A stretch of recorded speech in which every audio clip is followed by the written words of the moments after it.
and welcome to another exciting video here in Mathland. Today we're going to talk about imaginary or complex numbers. Okay, imaginary numbers involve I, a cursive I. So I equals the square root of -1. So now before, when we had something like, what is the square root of -4? We couldn't do that because we can't have a negative inside the radical.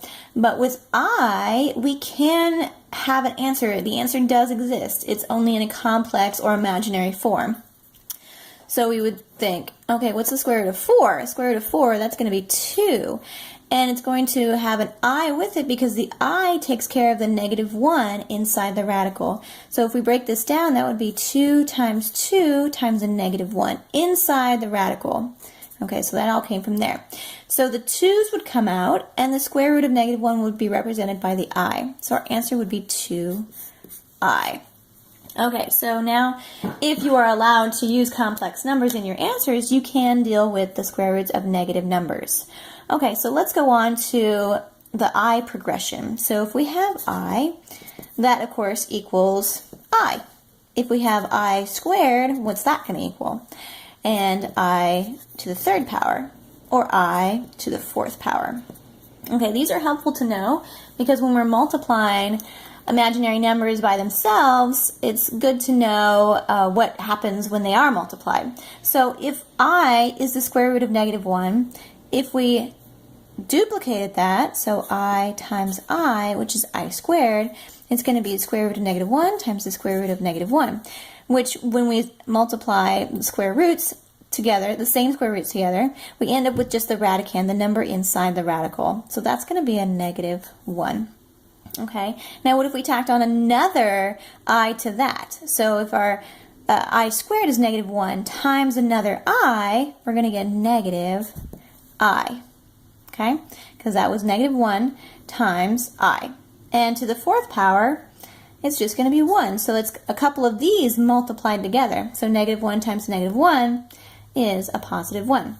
So I like to think of it this way. It's a little bit easier for me to think about when I list these out. I think of I won, and the middle two are negative. And that's it. So when we see I squared or I cubed or I to the 4th, we should know that they equal a specific number or an I term with either a positive or a negative involved with it. Okay, so let's move on to more complex numbers here.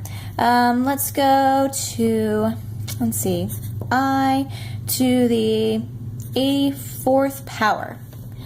Okay, what would that be? Okay, so here's our example. I to the 84th. Well, let's try to break it down. Now, we're not going to count I1. Oh, and by the way, it repeats. So I to the 5th would be I to the 6th would be -1, and so on and so on. So this is just a basis we can start with when we try to figure out I to a very large exponent. So I to the 84th. So I like to deal with numbers instead of I's if I can. So I'm going to go to the largest number in this pattern before it repeats. So let me mark out I to the 5th is just going to be I, and it repeats and it repeats and it repeats. Okay, so you can count up to 84 if you want to, or you can figure out, wait, if 4, I like to use I to the 4th as much as I can because I know that's 1, and that's going to be easy for multiplying things or dividing things. So does 4 go into 84? That's my question. If I can break this down, I to the 4th, then I know that I've got a 1 involved here. So I want to think 4 can go into 84 21 times, right? So if I have I to the 4th to the 21st power, that equals I to the 24th, right? So if I have 1, which is I to the 4th, to the 21st power, 1 to anything is going to equal 1. So all that, you could have counted up all your I's and followed the pattern here, but you could also break it down to I to the 4th, to the 21st power, that's going to be 1. Okay, that's pretty good. Pretty straightforward there. Let's try something else. Maybe instead of I to the 84th, we have I to the 85th. Let's get a little bit more complicated here. Now, 4 doesn't go into 85 evenly, but we can still break it down with I to the 4th. Okay, so I know that I to the 84th could be 1. It could be to the 4th power to the 21st power, so I'm going to break that down. So I've got I to the 4th to the 21st power. So I'm thinking right here, this here is I to the 84th. And then I also need one more. So think about your exponential rules. When do we add powers? If I have I to the 84th, I need to multiply by the same base so I can add the exponent, so I to the 1st. So that came from here, I to the 84th. And then when I multiply by another I term, I'm going to add the exponents here. So I'm thinking, well, that's 84 plus 1. That's going to be 85.